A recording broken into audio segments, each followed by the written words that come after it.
Yes. What's going on, everybody? It is Tuesday night. It is 10 o'clock Central Time. We have a UFC card coming up this Saturday, UFC Vegas 72, headlined by Song versus Ricky Simone. It's going to be an okay card from a name value perspective here. We've only got 11 fights on this card, but we always know the best cards are the ones where we stack cash tickets like flapjacks. So let's find the spots. Let's do the research. We're going to dig into the stats. We're going to dig into the tape study notes. We're going to look at the trends. We're going to look at the lines. And we're going to find ways to make some bets that will allow us to bring in a little extra money this week. How's everybody doing out there? I hope you guys are having a fantastic Tuesday night. I hope you guys are looking forward to this card on Saturday and looking forward to making some profitable bets. Last week, I don't have my bet here. Actually, let me share my screen with you guys real quick here. And we'll go to Bet MMA Tips, and we will give you a quick recap of last week. And there we go. Profile, and we'll go here, and we will see that we had 2.94 units to the plus side last week. We cashed on the William Gomez money line at plus 180 for a 1-unit bet. That was 1.8 units of profit. Very close fight. I scored it for Marshall personally, but a lot of people I know had it 2 rounds to 1 for Gomez. Either way, I thought it was a really close fight. I thought it could have went either way. The only clear round was the third, and Marshall won the third very clearly. It took him too long to wrestle. He made a mistake by not wrestling much earlier in the fight, and it cost him. And that's what we're looking to do. You know, we're looking to find those fights that are going to be close, but where one guy's lined at plus 170 or plus 180. And, you know, when you get those coin flip fights, if you're hitting at a 50% clip, you're going to make money making those kind of bets. So that one worked out. The Brady Heastand bet worked out at plus 170 for 1 unit. Yeah, so he lost those first 2 rounds pretty convincingly. Definitely had a hard time getting Dana to the ground, but he was committing to the wrestling. He wasn't successful with it, but he fought at a pace that Dana was not used to keeping. When you have to grapple, instead of just doing what you do best, which is strike, it takes the gas tank and it makes it depletes it faster. And as a result of that, you know, we saw Dana really start to wear down there at the end of the second round. At the beginning of the third round, Brady gets a takedown, works towards the back, and you could tell Dana had nothing left in the tank because he wasn't used to grappling. The fight probably could have been let go a little while longer, but at some point when there's no intelligent defense and the strikes keep coming, you know, you have to stop the fight. And that's what Valel did there, up 3.5 units on the straight fight picks. The Sergey Pavlovich, Curtis Blades fight doesn't start round 3 was parlayed with the under 2.5 rounds for Cachoeira versus Silva. That fight didn't happen. So we cashed 0.44 units on that, minus 225. And then we lost 1 unit on the under 1.5 rounds for Wells versus Semmelsberger. 2.94 units to the plus side. A good week. And yeah, we're going to try to keep it. We're going to try to keep it rolling this week. Try to get some more units on the pile here. And I've got my track bets up there for this week. We'll talk about them after we're done breaking down all these fights. And we've got 11 of them to break down. What's going on with you guys in the chat? I see my guy DJ is in the room saying, "Oh yes, another greasy Apex card." I see a lot of dogs barking this week. Yeah, there's definitely a lot of dogs that I think have paths to victory this week. A lot of favorites that have giant holes in their game. And yeah, we're going to have to really kind of, this is a lower level card. We're going to have to be real careful about being too confident in our reads, especially when we have fights where, you know, the guy that we're backing or the lady that we're backing does have holes in their game, that we're overpaying for the line. We got to really do the analysis to make sure that we don't get rinsed on a card like this, because it's a low-level card. Bankroll management is very, very important. As Daz Files is saying right here, oi, protect your bankroll. And that's what we have to do in weeks like this. We got to really save the big plays for our most confident plays. And after that, we got to be very careful about the spots that we pick. My guy Luke Bett is in the room saying, Weezy, can you rank the 4 heavyweights on this card in terms of hilariousness? All right, so it's definitely Fat Collier, number 1. You know, I mean, a blown-up middleweight who now is just, you know, looks like the before picture in a Weight Watchers ad. And now he's just fighting at 265 because he doesn't want to cut down to 185 anymore. Or 205, because he did have a couple fights at light heavyweight as well. Second will be Martin Buday. Slovakia, stand up. Your boy Martin's going to be making his 3rd performance here in the UFC. He's got a win over Fat Barnett. He's got another win over Lucas Bresky, a very close fight. Probably should have went Bresky's way on volume, but either way, here we are. He's 2-0.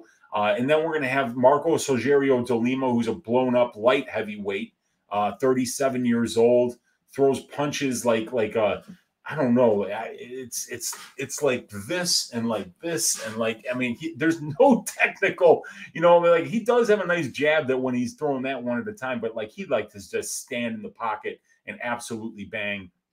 And then the least funny guy in terms of hilariousness is definitely Waldo Cortes-Acosta. I'm high on this kid. I think he's going to have a good future here in the heavyweight division of the UFC. Good boxing, really good conditioning. And yeah, we're going to talk about that fight a lot more later on. But yeah, I think Waldo Cortes-Acosta is the real deal, and I think he's a good fighter. And we got my guy Victor De Jesus is in the room. Oh yes, what's up, Weezy and chat? Happy Jake Collier fight week. Let's go, man. That'll be a fun fight to break down, man, for sure. Good to see you in here. And Lou Betcha saying, "Oi," to Daz, and Daz saying, "Hi, Lou," saying, "What's up to Victor?"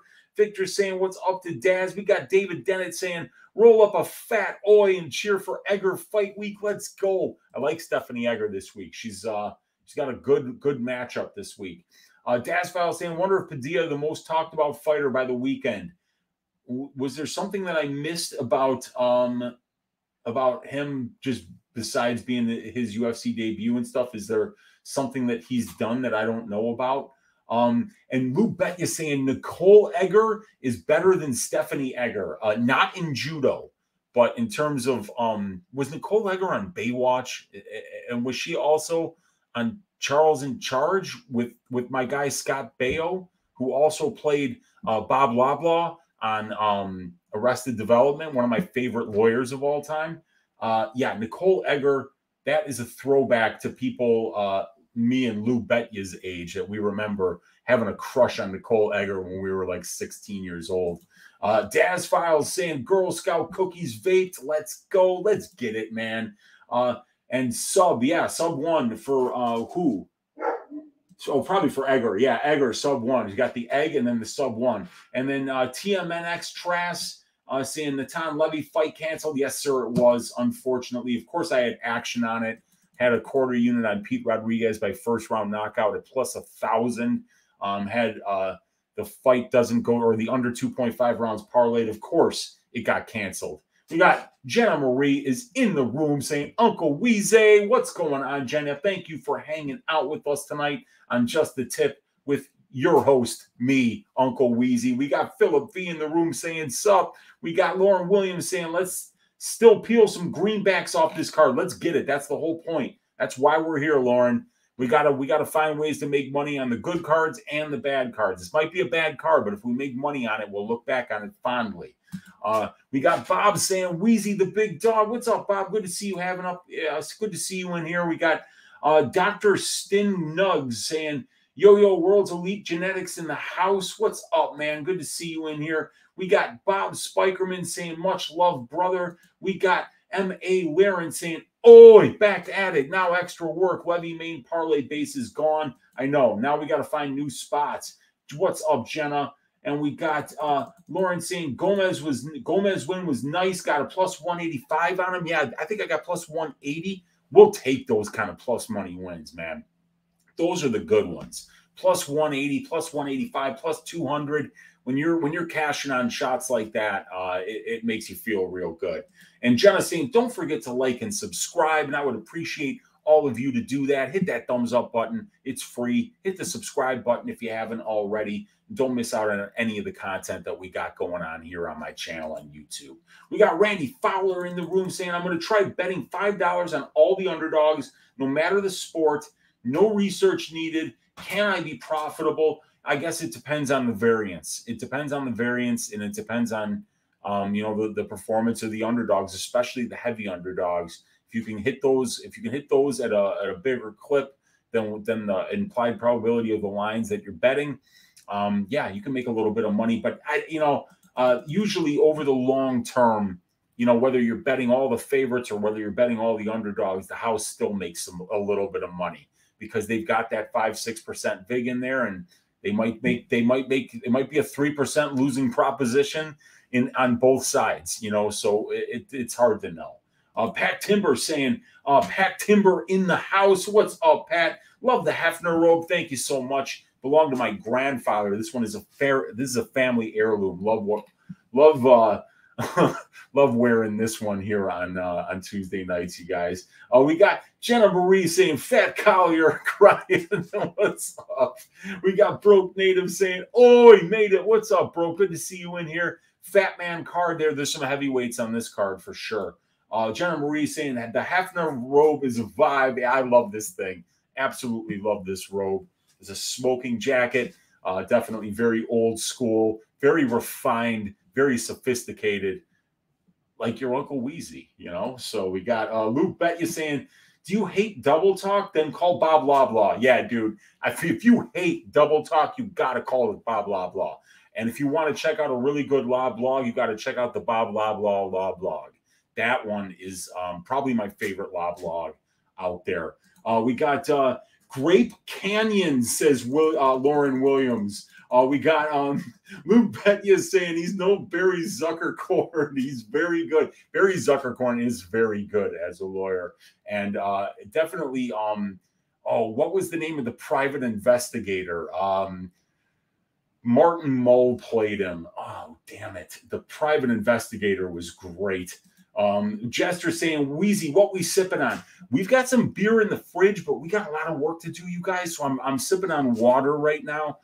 Staying sober. Got 25 pages of notes to get through with you guys for these 11 fights. Your Uncle Weezy ain't playing this week. So definitely staying sober. And then I'm going to crack those beers after the show tonight when I'm putting the timestamps on this show and when I'm going to stay up late and have some fun, and have a couple of beers while I maybe check out a little bit more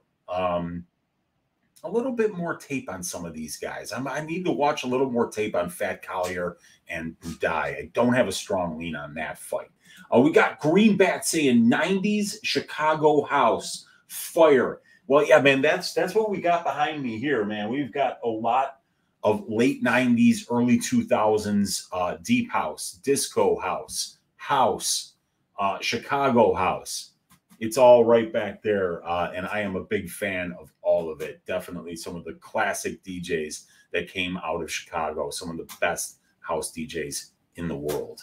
What's up, Greenbat? We got Mr. D in the room saying, Uncle Weezy, let's go. What's up, Mr. D? Good to see you hanging out in here. We got Brandon Babcock live with us saying, finally making one of these live. We appreciate you, man. We got Silky B saying, Weezy's moving on up. Stay up, brother. Let's go, man. Let's keep moving on up to the east side, to that deluxe apartment in the sky where we stack cash tickets like flapjacks watching the sport that we love. Nigel Lee, a.k.a. Money Bank Locks, ring a ding ding with the donation to his Uncle Weezy, really keeping the lights on here in the studio, allowing this YouTube channel to go on and to continue to prosper. Appreciate you, Nigel, saying, what's up, Weezy in chat, Daz, Mush, etc. You're the man, and I just got to show my love and admiration. Thank you for all you do. Thank you so much for supporting the channel. And for those of you who want to find ways to support channel without giving me money on YouTube,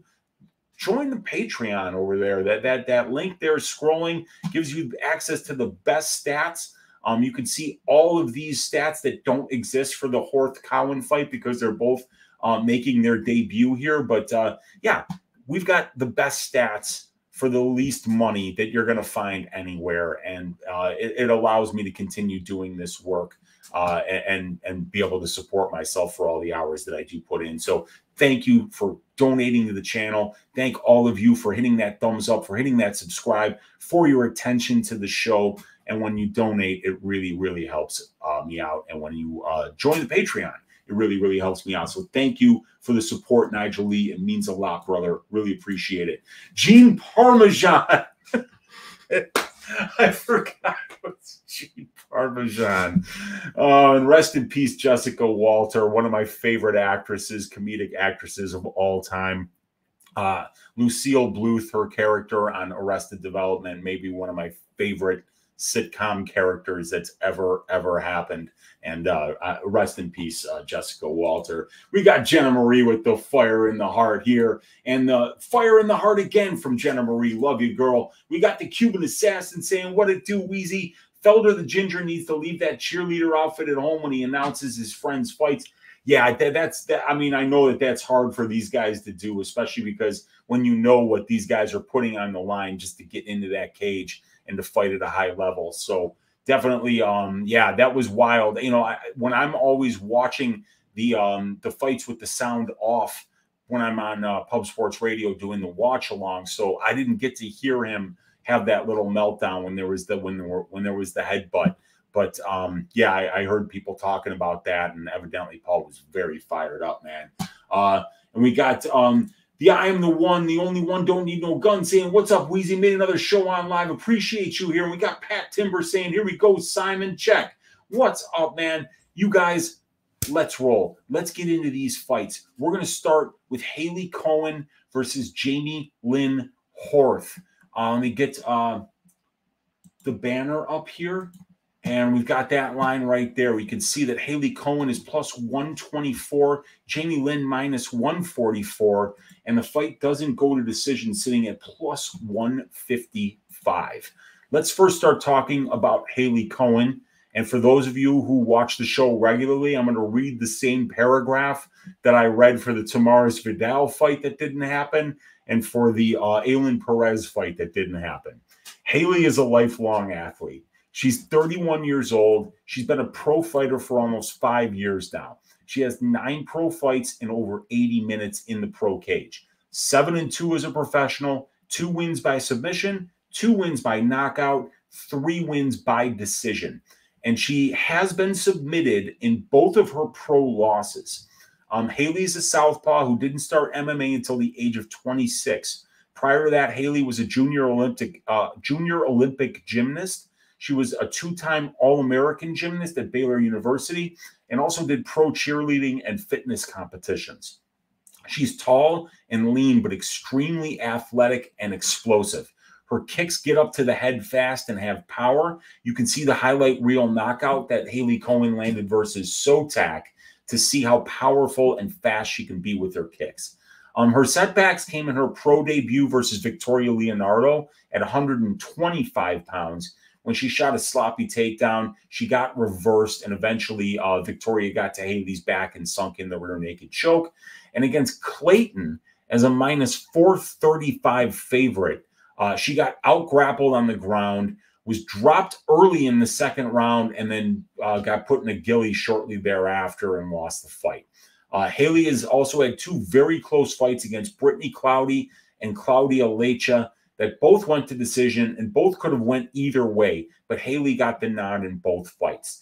Hailey's extremely strong, so she has the ability to hold her opponents against the cage and win minutes there. And in a fight that will be this will be important because Jamey-Lyn Horth is coming up a weight class to fight Hailey, and Jamie will be outsized and she will be outstrengthed, so to speak, in this spot because Hailey Cowan is very, very, very strong, like almost all gymnasts are. So you do see her be able to kind of like bully smaller fighters, hold them up against the cage and work her dirty boxing there. And she can keep them there as long as the ref will let her stay there. Now, Jamey-Lyn Horth on the other side, a 33-year-old undefeated fighter, Squamish, British Columbia, stand up. She's making her debut. She got to the UFC. She's had some adversity along the way, a couple of hiccups, but Squamish, British Columbia being put on the map by one Jamey-Lyn Horth. She got a late start in MMA, having her first pro fight at the age of 28.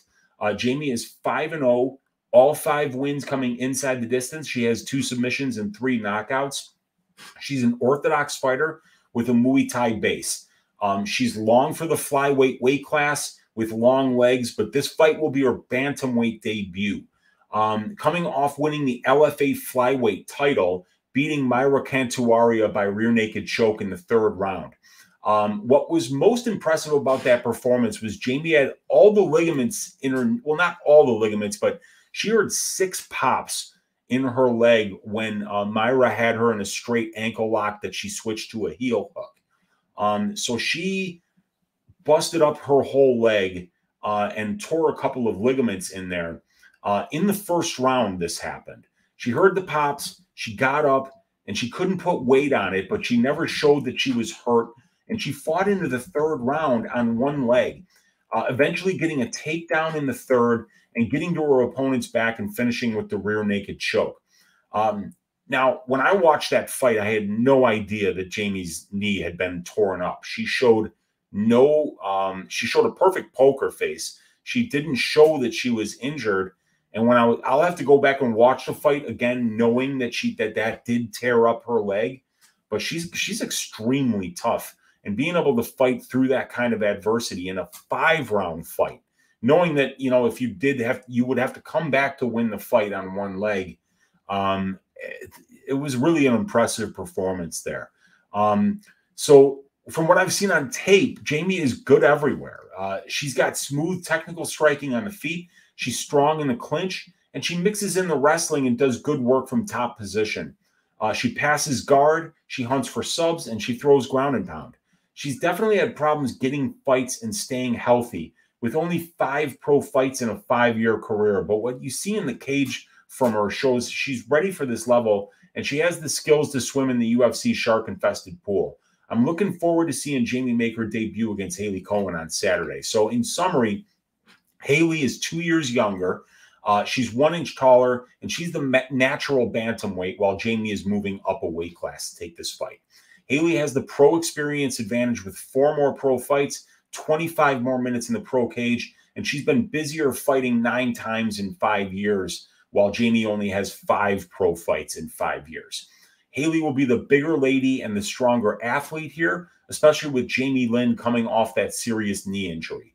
So Horth, on the other hand, will be the better distance striker and submission grappler in this spot. Both ladies have fought a similar level of competition. I like the size and strength advantages Hailey has in this fight, but I don't think it'll be enough to make up for the fact that the skill gap when it comes to mixing the martial arts is on Jamey's side. I think Jamey definitely wins the minutes in the striking exchanges, and we haven't seen enough wrestling from Hailey to think she'll win enough minutes elsewhere in the fight to make up for the striking disadvantage she will be at on the feet. Hailey could win minutes in the clinch with her dirty boxing and cage pushing, but I don't think it'll be enough. So I'm going to pick Jamey-Lyn Horth, and I'm going to pick her to win her first ever fight by decision against Hailey Cowan here. So if we go to Tapology, we will bring up the Cowan versus Horth, and I am picking Jamey-Lyn Horth out of Squamish, British Columbia to win this fight by decision. And let's hope it happens, because Hailey had to pull out of the Aylin Perez fight, and then she was scheduled to fight Tamaris Vidal, and then Tamaris Vidal had to pull out of that fight. So this is the 3rd attempt to get Hailey Cowan her UFC debut, and let's hope that it happens. And I have put my money more where my mouth is here, and I've got a 1.05 unit bet on Jamey-Lyn Horth on her money line to win this fight. All right. The next fight is going to be Brian Boom Kelleher squaring off against Journey Newson. We got Journey Newson at plus 113, and we've got Brian Kelleher, the favorite, at minus 133. The fight doesn't go to decision, just a little bit plus here at plus 110. All right. So let's start talking about Boom Kelleher here. He's a cagey veteran of the sport of MMA. He's 36 years old. He has 38 professional fights and over 300 minutes in the pro cage. He's 24-14 with 18 of those 24 wins coming inside the distance. He's got 8 knockouts and 10 submissions. He's 8-7 in the UFC. He's got 5 finishes in his 8 wins and 5 finishes in his 7 losses. So 2/3 of Brian's fights in the UFC have not seen the scorecards.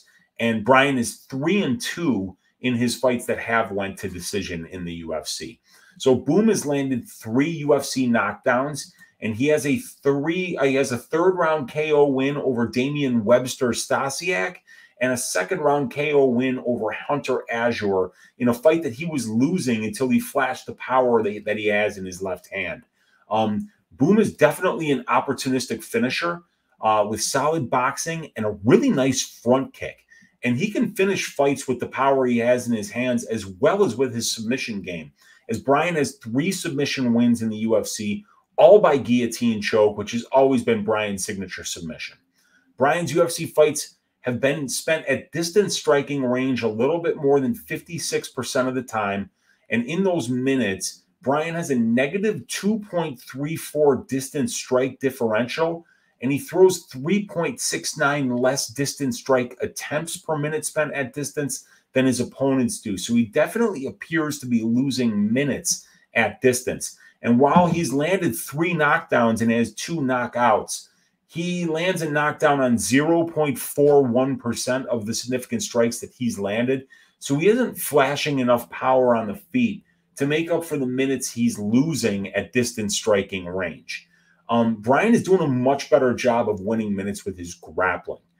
Brian gets 1.79 takedowns per 15 minutes, and he allows 1.67, but he's been very efficient in those control time positions as he outcontrols his positions, he outcontrols his opponents at a 1.57-to-1 ratio, winning 61% of the control time positions that he's been in. So in Brian's 3 decision wins at the UFC level, he's racked up 52.6% control time, getting 10 of his 15 takedown attempts. So Brian's faced a solid level of competition at the UFC level. His wins are over guys with a combined 30-30 UFC record, and those guys are Yuri Alcantara, Damian Webster-Stasiak, Renan Barao, Ode Osborne, Hunter Azure, Ray Rodriguez, Domingo Pilardi, and Kevin Kroom.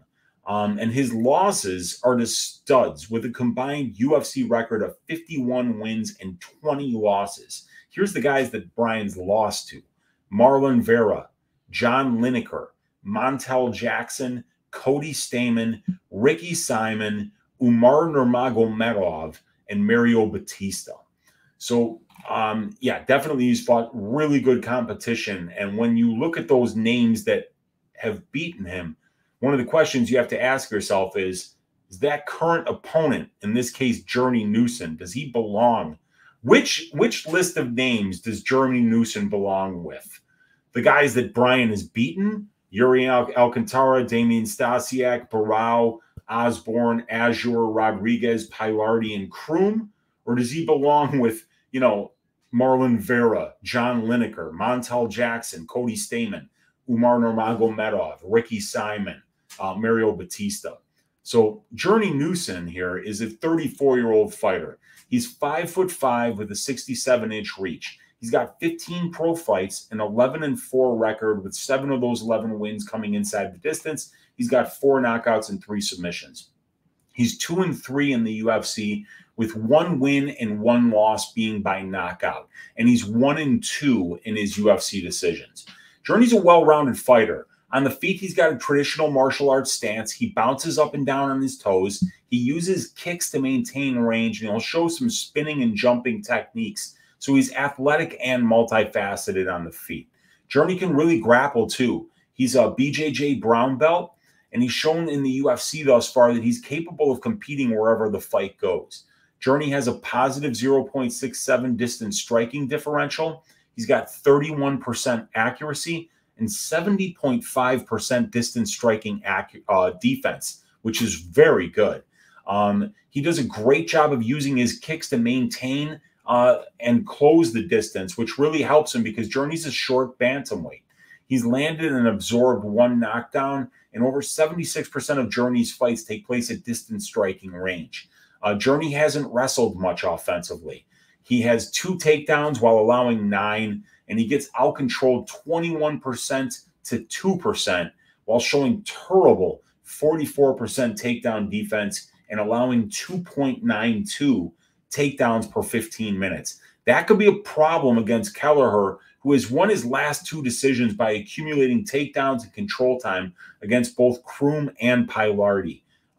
Journey's fought below average UFC competition, and his 2 UFC wins are against guys with a combined UFC record of 0 wins and 5 losses. So in summary, Brian Kelleher has the experience advantage with 23 more pro fights, almost 170 more minutes in the pro cage, and over 4 more years as a pro fighter. In addition to that, Brian has the UFC experience advantage with 10 more fights and about 80 more minutes in the UFC cage. Brian has been the more potent finisher at both levels, and he's also shown the superior grappling efficiency and ability to be able to win minutes with his wrestling and top control, while Journey has shown 44% takedown defense and is losing 91% of the control time positions that he's been in.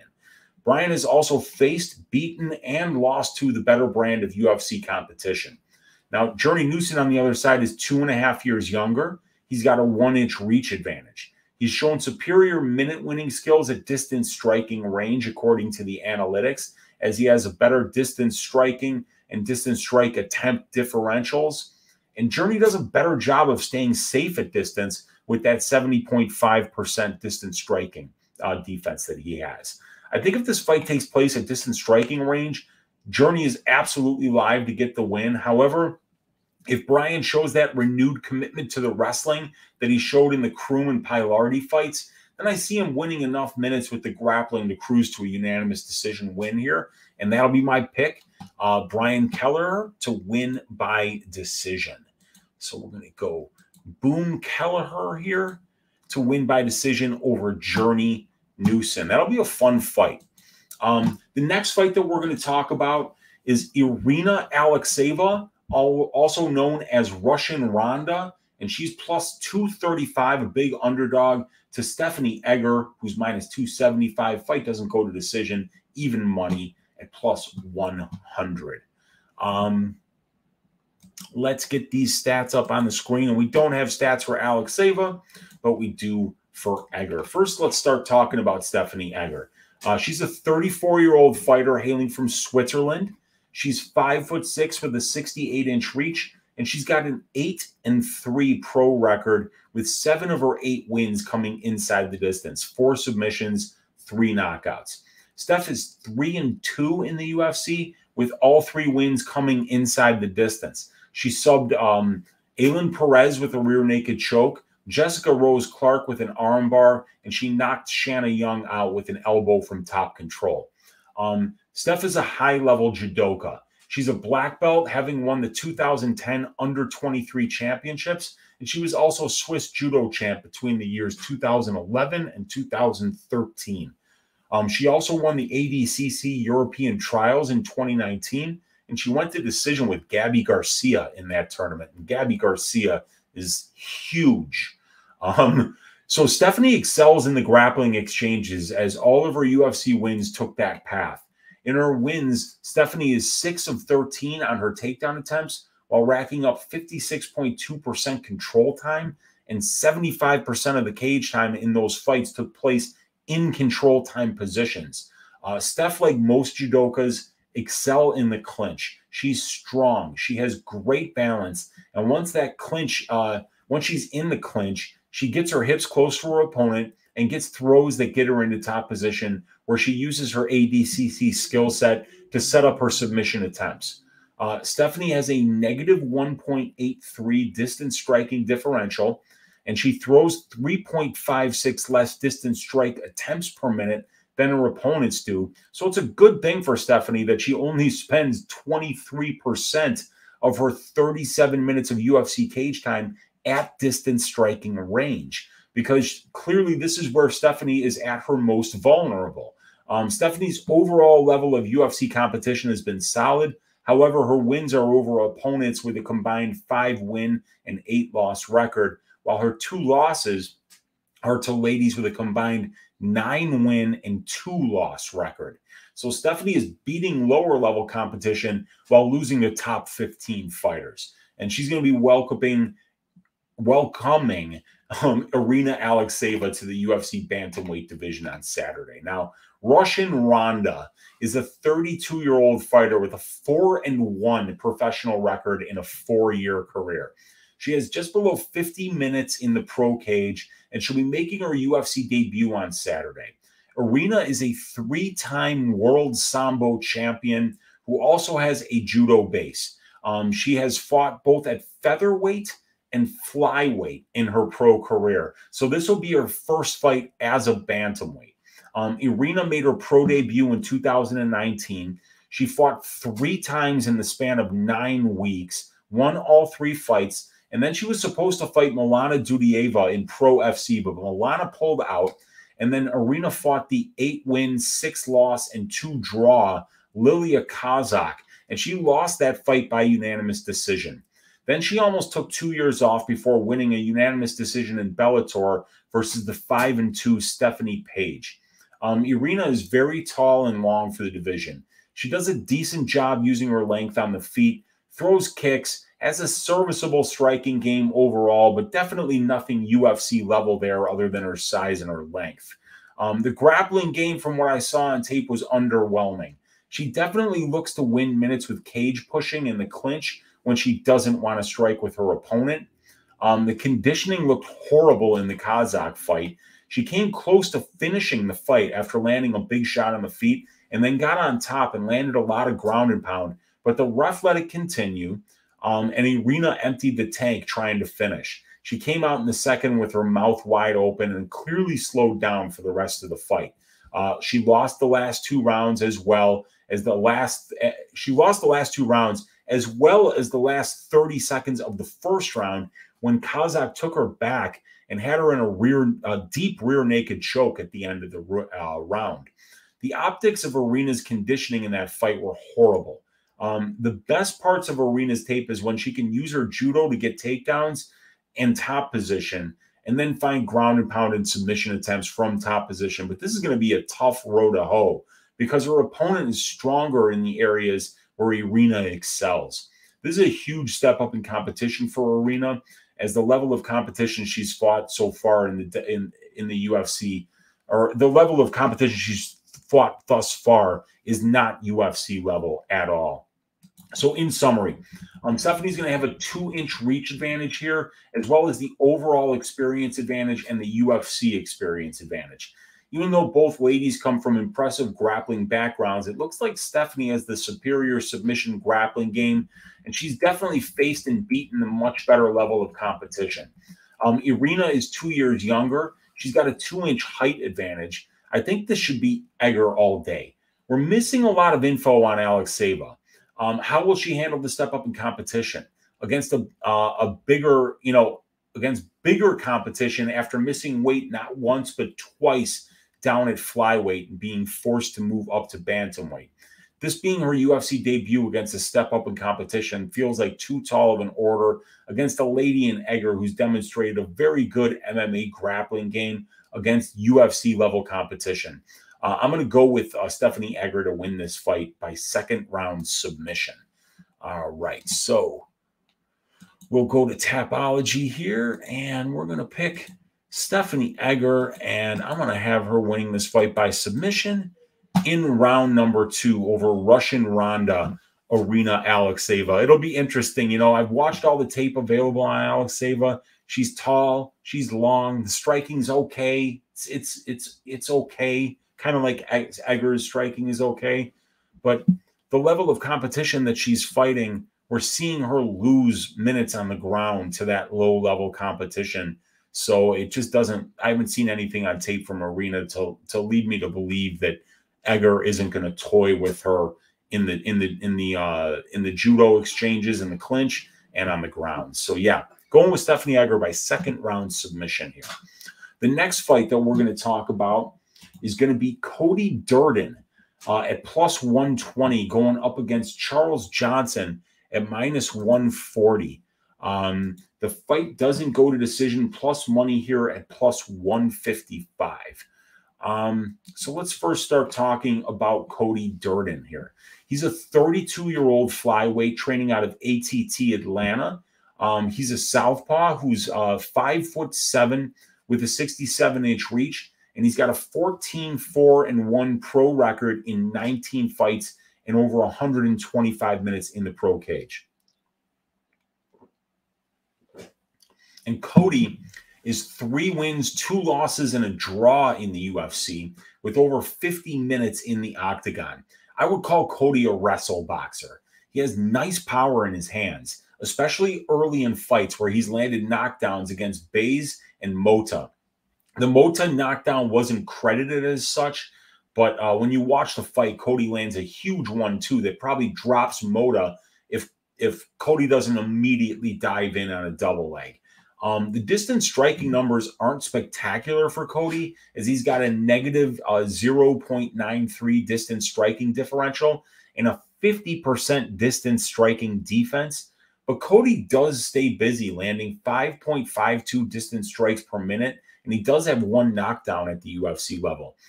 He's shown that he isn't out of his depth when fights are on the feet, and I think his striking is a tad underrated when you watch him on tape.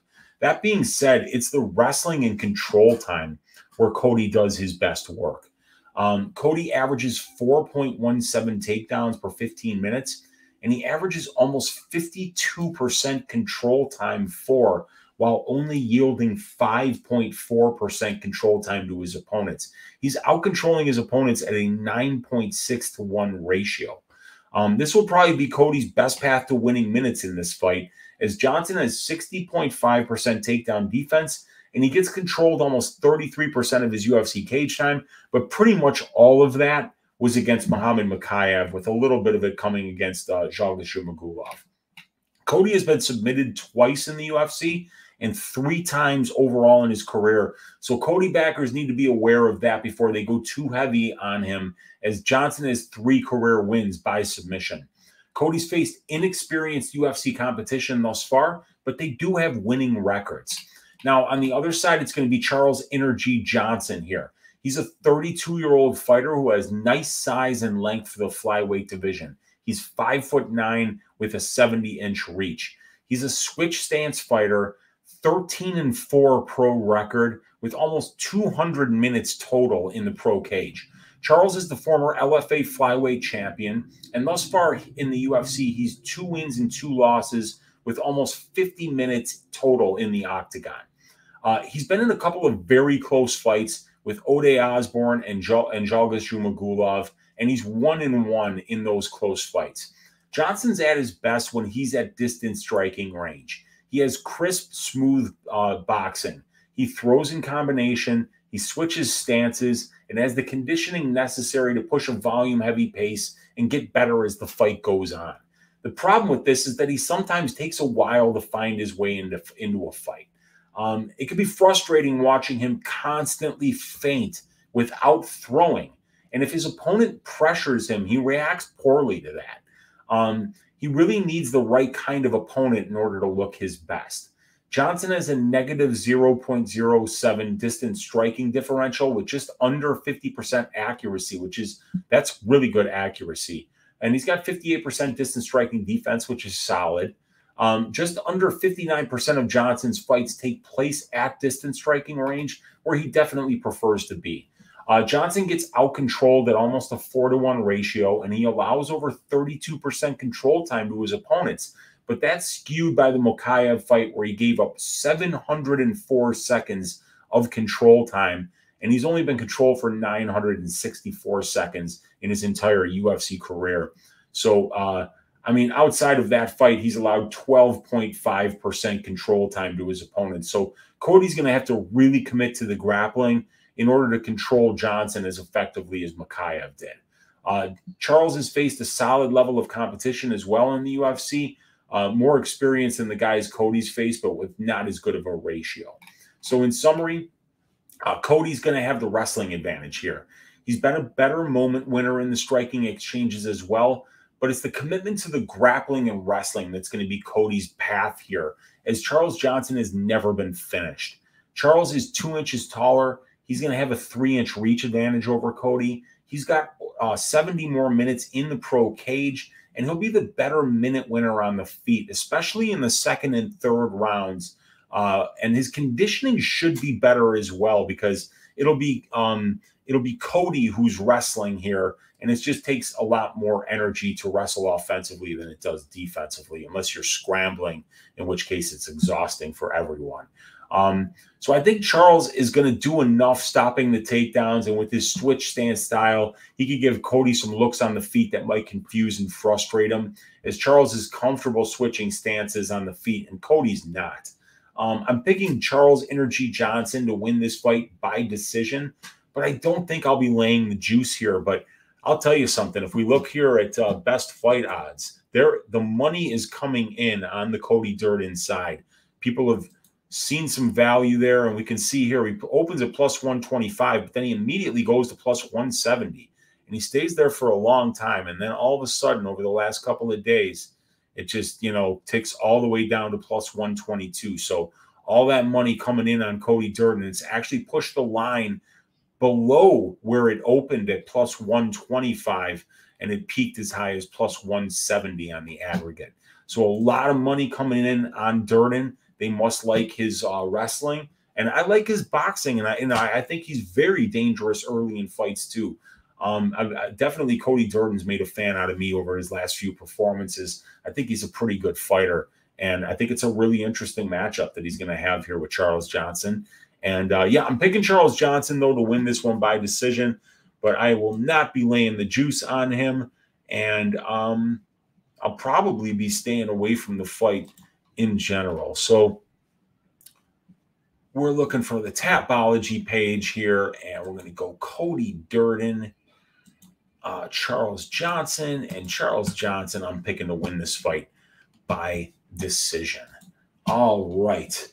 So we've got 49 of you guys in here right now. 51 of you. Hit that thumbs up button if you haven't already. Thank you all for hanging out on Tuesday night with your Uncle Weezy here, breaking down these fights.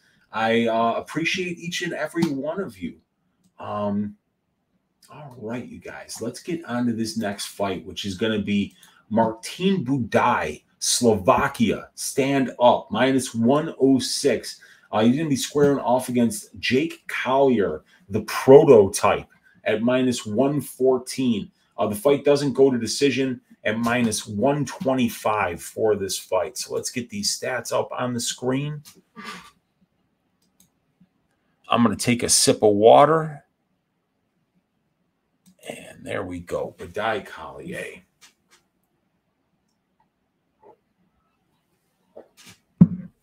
All right. So let's first start talking about Martin Buday. 31-year-old fighter, 6'4" with a 77-inch reach. He's definitely the natural heavyweight here. Spartacus Fight Gym, Slovakia, teammate of Ludovic Klein. 12 professional fights and 11-1 record in a 7-year career. 2 UFC fights. He's 2-0. He's got a 72% finish rate as a professional, but he hasn't finished anybody at the UFC level, having a technical decision over Fat Barnett and a split decision win over Lucas Bresky. Buday has a negative 2.38 distance strike differential as he lands 4.77 but absorbs 7.15, and he throws about 12.5 attempts per minute, which is a decent amount for a heavyweight, but his opponents are throwing 16.84 back at him. Only 57% distance striking defense, 38% accuracy. Martin has never even attempted a takedown in the UFC, and neither of his opponents, and his fights are taking place at distance striking range about 70% of the time. The other 30% of the time is really basically Martin Buday pushing dudes up against the cage, namely Fat Barnett. So Buday's got a Brazilian Jiu-Jitsu game. He's won some grappling competitions. He basically started grappling because he was a very fat man and started grappling to get into shape. And then once he started doing it, he fell in love with it. And now here we are with Martin Buday being the UFC fighter. And with Fat Collier, you got a guy who is he used to be known as the prototype. I think he still is the prototype. But yeah, dude, he was a great athlete, really explosive, a middleweight. And yeah, he looked like a Greek god when he was fighting as a middleweight. But then he moved up to 205. Then he took some time off and came back, reinvented himself as a heavyweight. Now he's weighing in at about 265 pounds. And I call him Fat Collier instead of Jake Collier because it's just the fat version of Jake Collier. So this fight is probably going to be a boxing match.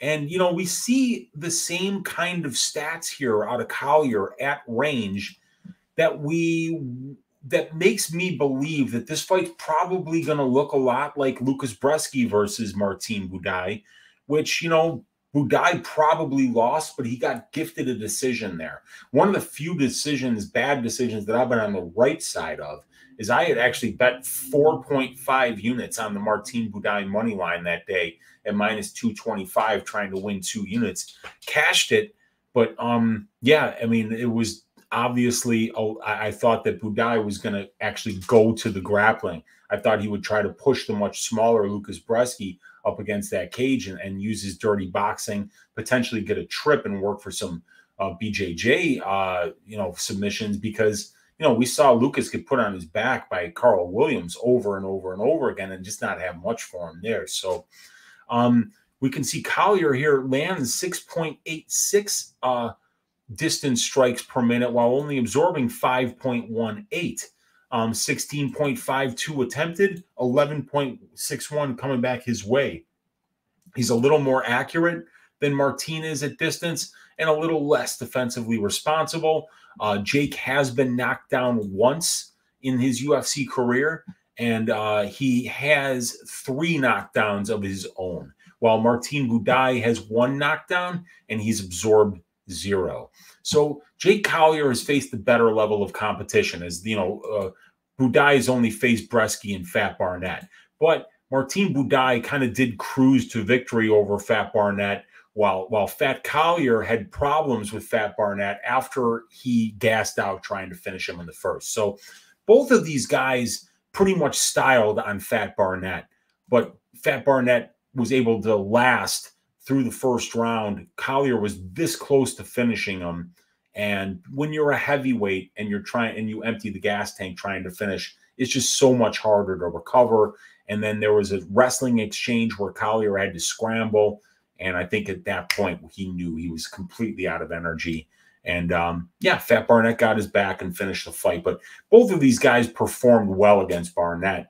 It's just that Buday took a lot more measured of an approach and used his size advantage and fought smart, while Collier kind of emptied the tank trying to finish him. And, he was very close. A lot of times I think certain refs might have even stopped the fight from what Collier was doing to Barnett there. So, yeah, Collier has faced the better level of competition, especially at heavyweight. I think he's the better minute winner in the striking exchanges. Over his career, he's showing 67% takedown defense, even though he's only attempted 20 takedowns and his opponents have attempted 11 more at 31. And his opponents have 3 more takedowns than Jake does. Jake's actually out-controlling his opponents 14.6% to 14%, winning 51% of the control time positions that he's been in. So he's been pretty good about not getting wrestle fucked. And Martin Buday doesn't even really attempt takedowns anyway. So I see this fight taking place at distance striking range, and I see Fat Collier being the busier fighter. And he doesn't really have power, so it could, I think that this is going to be a very close fight, you guys. I think they probably go the full 15 minutes. I think it might end in split decision, but I'm going to pick Fat Collier to win this fight by decision here. I think he's going to do more. I think he's going to be busier, and I think they kind of owe Collier one for the screw job that he got against Andrei Arlovsky, and the judges kind of owe Martin Buday maybe a bad decision, maybe a not so much love this time as he got the last decision. So yeah, man, I'm going with the prototype, Fat Collier, to win this fight by decision here, but not with much confidence, and I think it's going to be very close. The next fight, everybody, that we're going to talk about is going to be Josh Quinlan at -180, squaring off against Trey Waters at +155. The fight doesn't go to decision. Juice to the tits at -400, everybody. So we've got the Quinlan Waters stats right here. And let's talk first about Josh Quinlan.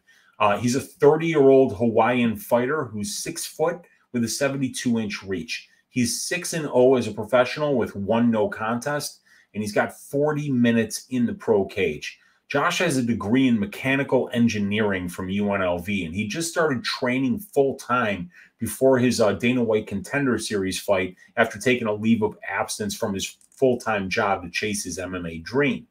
Josh has a 100% finish rate as a professional and an average fight time of 5.74 minutes.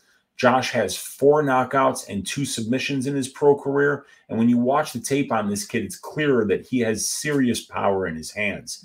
Josh nuked both Logan Urban and Jason Witt in his Dana White Contender Series fight and UFC debut, respectively, both in the first round. Those 2 fights total less than 3 minutes total. So Josh just needs 1 shot to end the fight. The left hand that landed against Witt was absolutely nasty.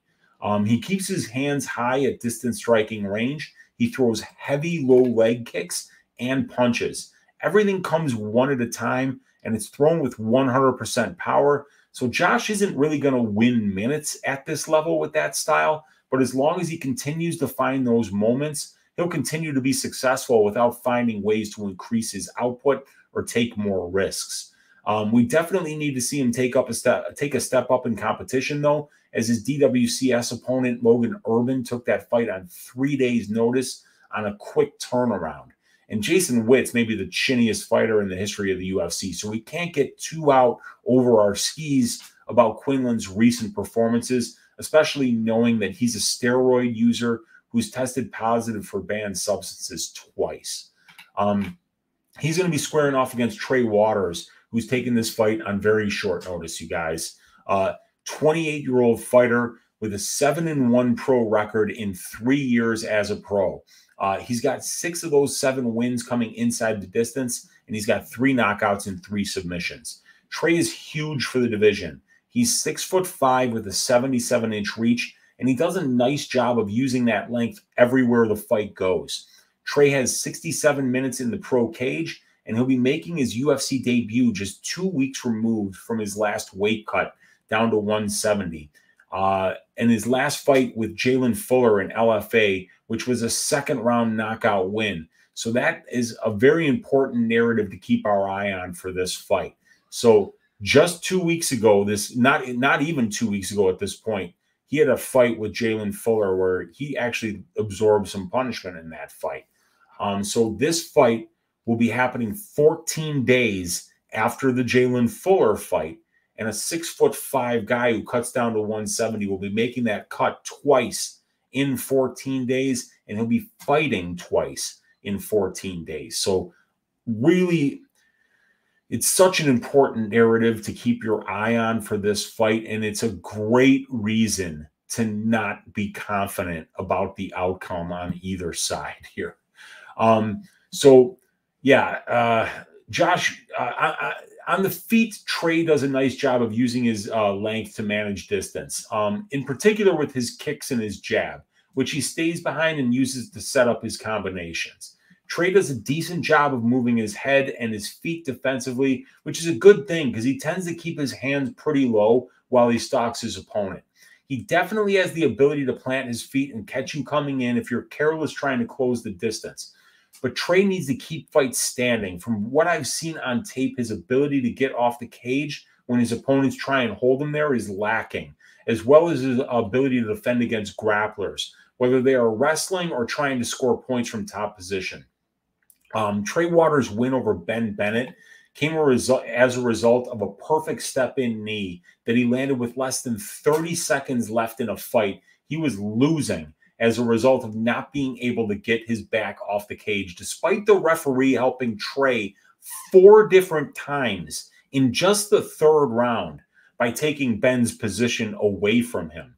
So Trey's takedown defense is decent because he's tall, but he tends to use the ninja choke to defend against wrestlers. And we saw Gabriel Bonfim easily pass when he was in that choke, and he locked up a Von Flue on Trey and wound up getting him out of there almost immediately afterwards. So Trey's very, very predictable. He's going to try to lock up that ninja choke when you shoot. So if you prepare for that and you're ready to deal with his ninja choke, then you're going to be able to get this guy down every damn time, because his takedown defense for a tall guy isn't bad. I mean, all tall guys are easy to take, or I mean, difficult to take down because they can always find a base. They're so long. But, you know, if that choke, you know, he rolls to his back to try to get that choke and he's not getting it, then he's going to put himself in a position that he's not going to be able to get up from. And that's what we've seen, is that he just loses a lot of minutes in the grappling positions. So Trey's going to have to find different ways to defend, you know, takedowns in order to get better as a pro and really start putting everything together.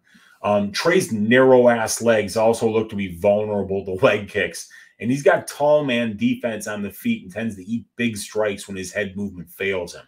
Trey is still only 28 years old, and he's been fighting as a pro for only 3 years. So clearly he needs to round out his game more and learn how to put all the aspects of his MMA attack together.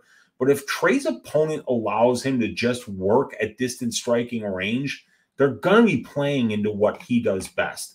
So in summary, Josh Quinlan is the more powerful striker in this matchup, and he's finished 100% of his pro wins.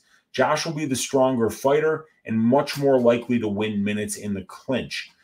Trey Waters is 2 years younger, 5 inches taller, and has a 5-inch reach advantage. He has a slight pro experience advantage with 1 more pro fight and 25 more minutes in the pro cage.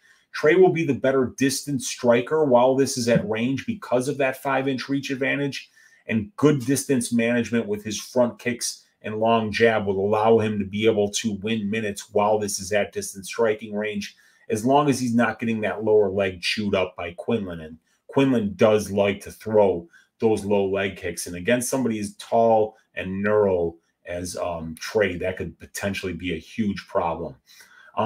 So both guys are inexperienced.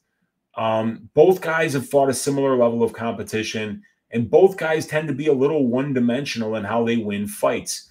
Trey Waters making 2 cuts to 170 pounds in the span of 14 days, fighting again after such a quick turnaround, in addition to shouldering the emotional load of making his UFC debut under these circumstances, are all narratives we need to keep our eye on. And I think a Waters bet would be foolish to make before seeing him on the scales on Friday. Plain and simple. There are too many holes in Trey's game that I see Quinlan easily being able to find the big shot that ends this fight. But laying juice on a guy like Josh, who we know very little about, also seems foolish. I'm looking at violence in this fight, and I'll probably be staying away from the money line. The pick, though, is going to be Josh Quinlan to win this fight by 2nd round knockout. And that one is down here. So Quinlan, handsome kid there, and I'm going to pick him to win by 2nd round knockout here. All right. Let's bring up the next banner. The next fight that we're going to talk about, while I have the picture of Fat Collier on the screen there, is going to be Marcos Rogerio de Lima at -176, squaring off against Waldo Cortes-Acosta at +151. The fight doesn't go to decision at -200 here. Let's bring up these stats. And there they are. And let's first start talking about Marcos Rogerio de Lima.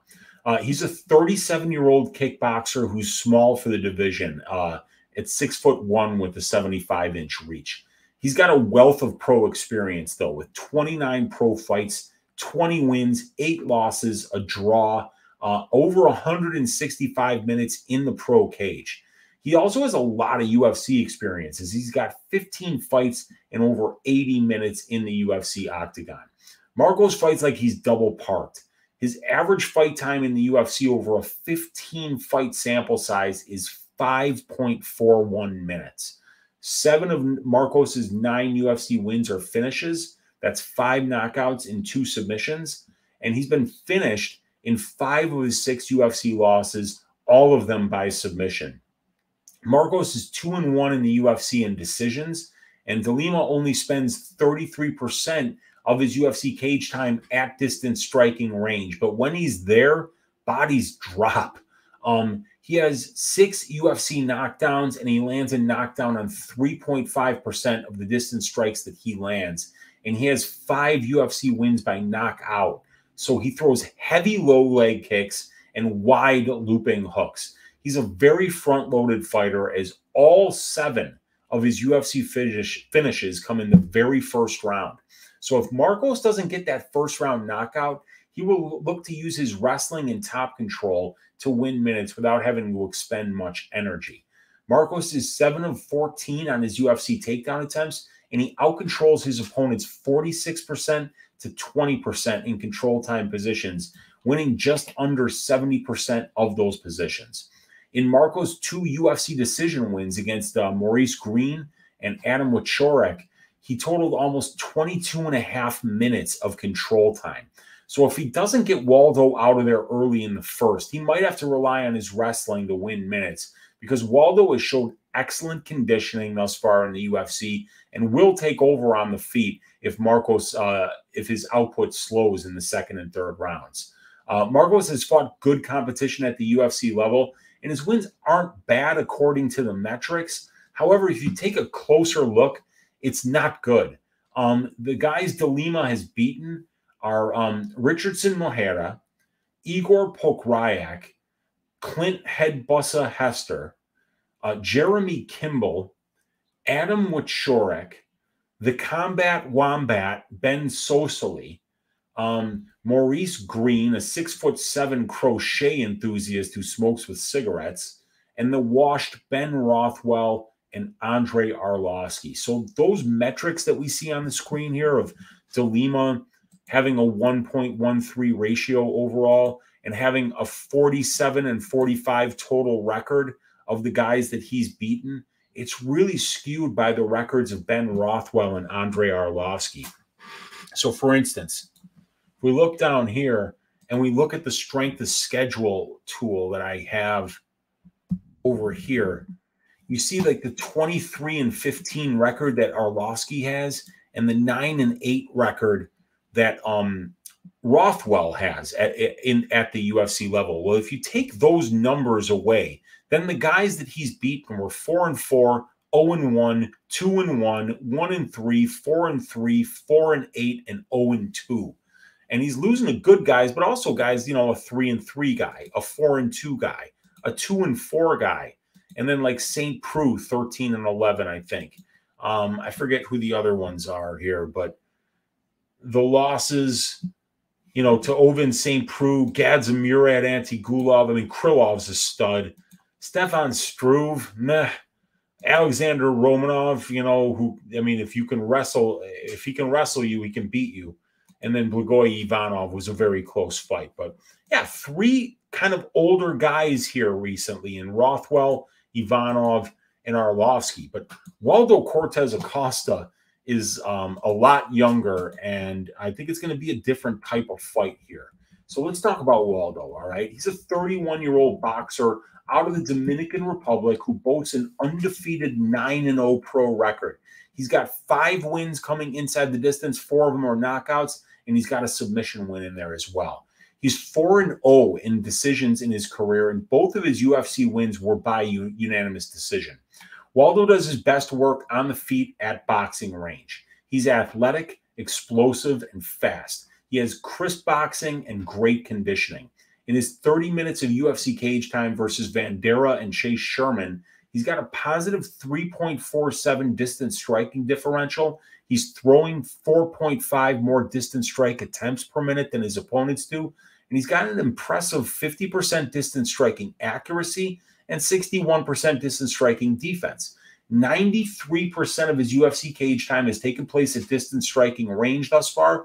So he's gotten the fight that he wants from his opponents. But it'll be interesting to see how he deals with an opponent that's willing to commit to the wrestling and grappling, because we haven't seen that yet on Dana White's Contender Series or at the UFC level. Waldo's wins are pretty bad at the UFC level, but he does have a win over Thomas Peterson in LFA that shows he's the real deal, and he can deal with a legit wrestler, weather the early storm, rely on his conditioning to help him find his way into the fight and landing that big shot and getting a come from behind win. I rate that Thomas Peterson win for the LFA championship as high as any win de Lima has gotten in the UFC. And I'm not joking. You'll all be seeing Thomas Peterson real soon in the UFC. Trust me. Waldo does have one career win by submission. So even though he's known primarily as a boxer, he does have a well-rounded game and can deal with all aspects of MMA. I'm definitely high on Acosta as a prospect. I love his youth. I love his boxing, like the durability, and I love the conditioning. If he stops takedowns, keeps fights on the feet, he could find a lot of wins at this level in this weight class. So in summary, Marcos Rogerio de Lima has the overall and the UFC experience advantages. He's been the more potent finisher, and he definitely has the more dangerous kickboxing, especially early in fights. And he's the guy that's way more likely to win minutes with his wrestling and top control in this matchup. He's faced and beaten the better level of UFC competition, according to my metrics. And also, we have to keep in mind, Waldo's a boxer. Boxers are heavy on their lead leg, and Marcos Rogerio de Lima throws thunderous low leg kicks. So we've seen people do that against Waldo. We've seen him persevere through it, but Marcos throws hard and with purpose. So I'm hoping that one of the adjustments that Waldo Cortes-Acosta is going to make to his game is to start checking some of these kicks and to start discouraging his opponents from throwing so many. But I also know that he'll be countering those. If Marcos throws them naked and without any setup, Waldo will be countering them and potentially landing big shots that way. So Waldo, he's got the measurables advantage here. He's 6 years younger. He's 3 inches taller, and he's got a 3-inch reach advantage. He's got the natural heavyweight frame. He's the better boxer, and he should be the superior striker in the second and third rounds when his conditioning advantage will really start to show. I think Marcos is overrated. I always have thought that, and I always will think that. He's front-loaded, and he's against a kid here who's been durable and who's shown excellent conditioning for a heavyweight.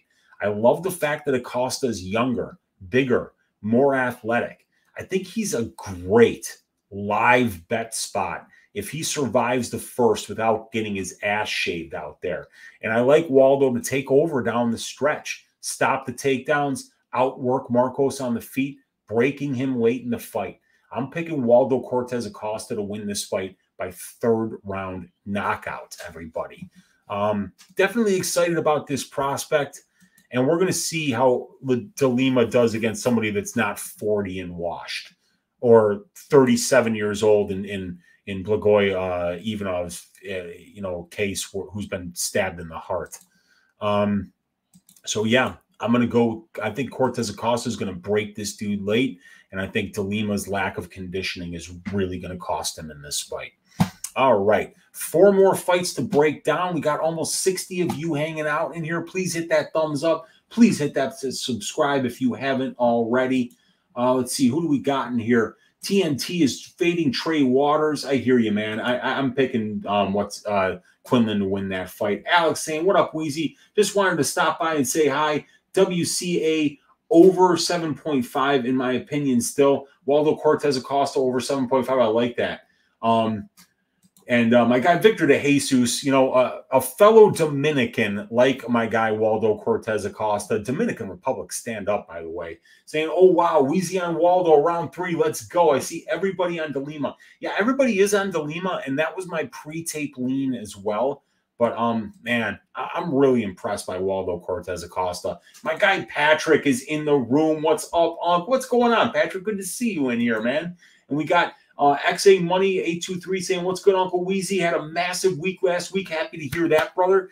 Keep it up. Keep stacking them like flapjacks. And we got Lucas Osawi saying, let's pick some winners. Let's go. Metalingus in the room. Oh, he puts up, man. And we got Parker Stroud saying, hope they match this at a catch weight. Waters going to come in at 178. I wouldn't be surprised if Waters came way heavy. 2 weight cuts for that kid. That cut down to 171 has got to be really tough for that kid. And he was training for a 5-round fight. That Jamey-Lyn, the Gentleman Fuller fight was a 5-round fight. So we'll see. You know, maybe he just thought, you know, it's a quick turnaround and I'm already in fight shape and maybe I'll be able to make that cut easy again. But I don't know, man. That's a lot to ask, to make the fight on short notice and, you know, and to make the cut twice and then, you know, make the quick turnaround. So a lot going against Trey Waters in his debut here. And there are holes in his game. All right. Yeah, the next fight that we're going to talk about here is going to be Julian Juicy J Erosa at -138, squaring off against Fernando Padilla, +118. The fight doesn't go to decision at -180. Let's get these stats up here on the screen. And let's first start talking about Julian Juicy J Erosa. Yakima, stand up. Julian Juicy J Erosa is a 33-year-old featherweight who has good size for the weight class. It's 6'1" and a 74-inch reach, and he fights out of the southpaw stance a lot of the time. Julian is a veteran of the sport of mixed martial arts. He's got 38 professional fights to his credit, a 28-10 pro record with 23 of those 28 wins coming inside the distance, 12 submissions, and 11 knockouts. So he's definitely an equal opportunity finisher. And he's clearly dangerous everywhere, as Julian also has a winning record overall in decisions at 5 wins and 4 losses. And he's 3-1 in the UFC decisions. So he clearly can win minutes as well as moments. Julian is 6-6 in the UFC, and he's got 3 wins inside the distance, and he's been finished in 5 of his 6 UFC losses, all by knockout. Interesting stats for Julian Erosa in the UFC. Julian is 5-1 in fights where he gets a takedown and at least 1 minute of control time. And he's never lost a fight where he out-controlled his opponent. So even though Julian is a solid striker, he seems to do his best work when he mixes in the grappling and uses all the tools in his toolbox. Julian is a high-volume pressure striker when the fight is at distance striking range. He lands 6.78 distance strikes per minute and has a -0.36 distance striking differential. But the problems for Julian lie in his subpar 51% striking defense and 7 knockdowns absorbed in 12 UFC fights that have resulted in 5 knockout losses. Julian can win minutes at range, but his tendency to lose moments is what's preventing him from taking that next step to the top 15. Julian spends 70% of his UFC cage time at distance striking range and 30% of his cage time in control time positions, where Julian wins about half of those positions. If you look at his overall UFC stats, they definitely look like they're coming from a 6-6 fighter, because we don't see anywhere that Julian is way better than his opponents, but he doesn't have any holes in his game either, so he can swim wherever the fight goes. Julian has fought an above-average strength of schedule at the UFC level, as his overall win-loss ratio of his opponents is 1.28 to 1, with an average of 8.75 UFC fights. So Julian has fought a good level of competition, and he's 500 against them. Now, on the other side, we got Fernando Padilla here, who's a 26-year-old prospect who's very experienced for his age. He made his pro debut at the age of 18, and he already has 18 professional fights with a 14-4 pro record and over 130 minutes in the pro cage. So this kid is definitely experienced beyond his years, and he already has 3 fights so far against UFC veterans on the regional scene, in guys like Dan Ige, Spike Carlisle, and Derek Minner. Fernando is huge for the weight class. He's 6'1", with a 76-inch reach. He's got a 10th Planet Brazilian Jiu-Jitsu background, and he trains on Team Oyama. Padilla has a boxing background as well. He's been boxing since he was a kid, But Fernando also loves to play from his guard and use those long limbs to control his opponent's posture and hunt for submissions.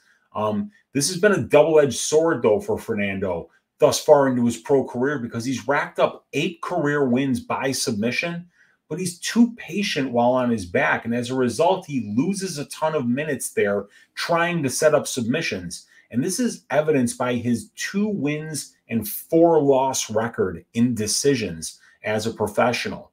That record in decisions accurately reflects Padilla's willingness to play BJJ for too long off his back, which is something that will really cost him in the UFC if he doesn't make the proper adjustments.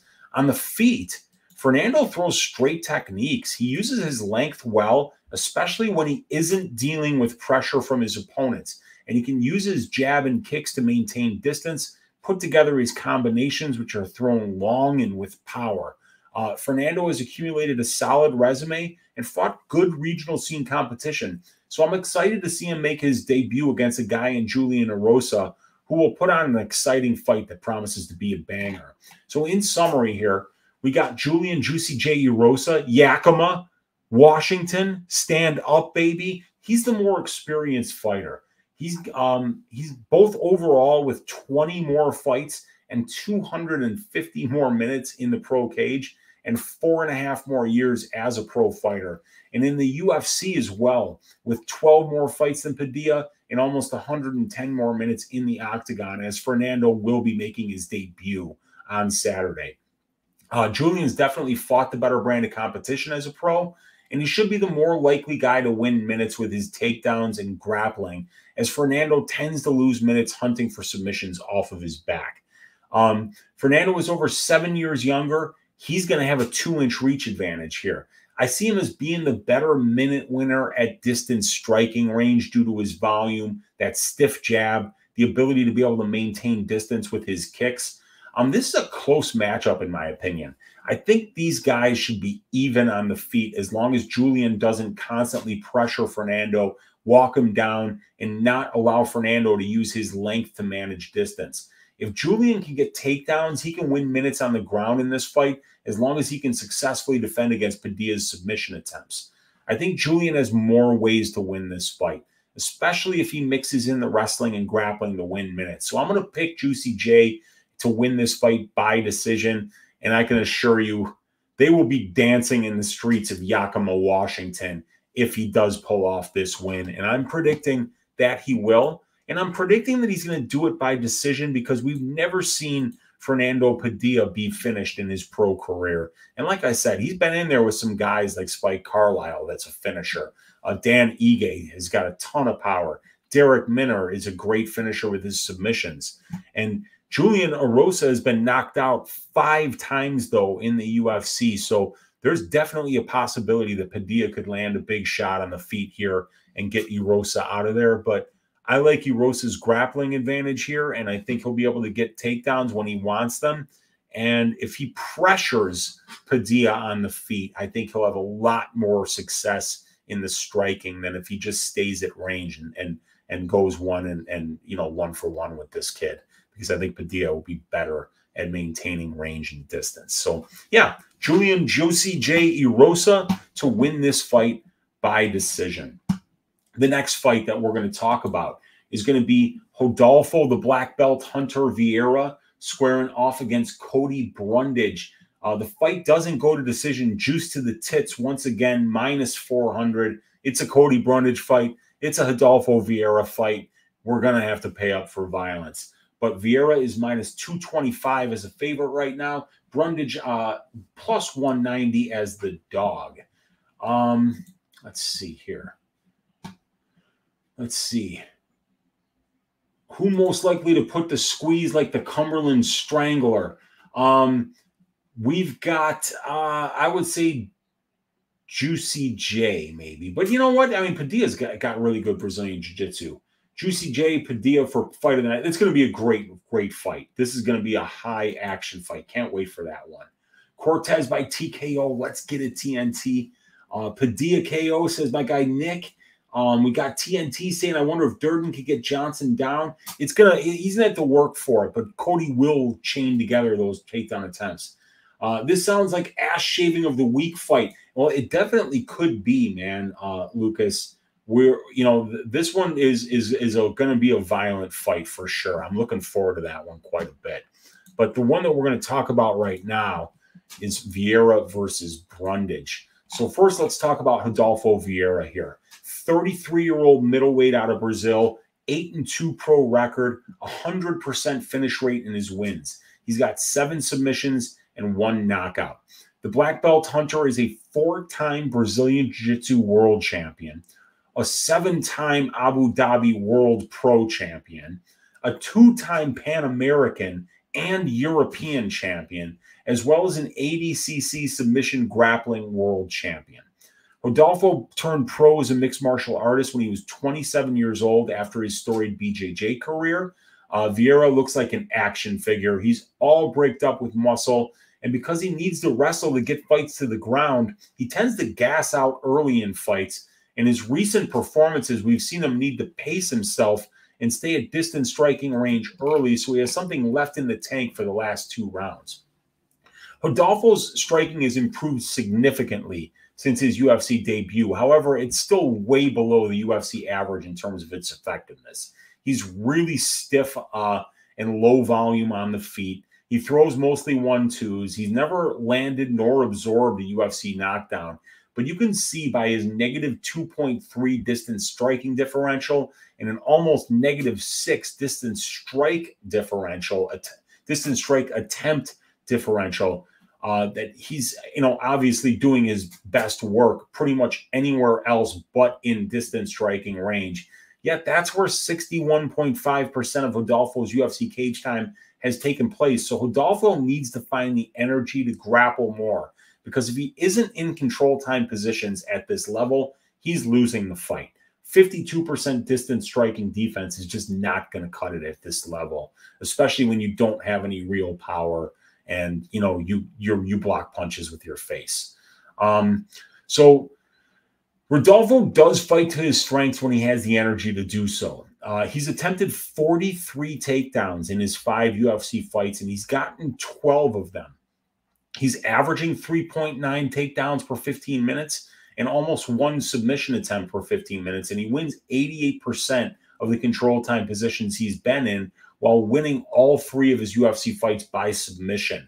So obviously it's crucial for Rodolfo to be able to be efficient with his takedown attempts, get to dominant positions, and finish with the submission when he does. Because if he gets dragged into a 15-minute high-paced war, he will gas and become vulnerable to being finished like we saw in the Fluffy Hernandez fight.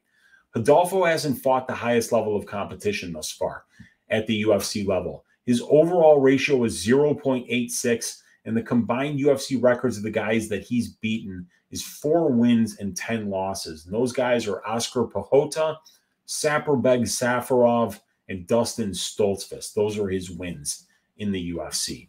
And he'll be facing off against my guy, Cody Brundage. Cody's a 28-year-old wrestler training out of Factory X in Englewood, Colorado. He's 6 foot. He's got a 72-inch reach, and he's got an 8-win and 3-loss pro record with almost 80 minutes in the pro cage in a 4-year pro career. Cody has a Division II college wrestling background at Newberry University, and he definitely uses that wrestling as the cornerstone of his MMA attack. Cody only spends around 30% of his UFC cage time at distance striking range, and he has a positive 0.79 distance striking differential.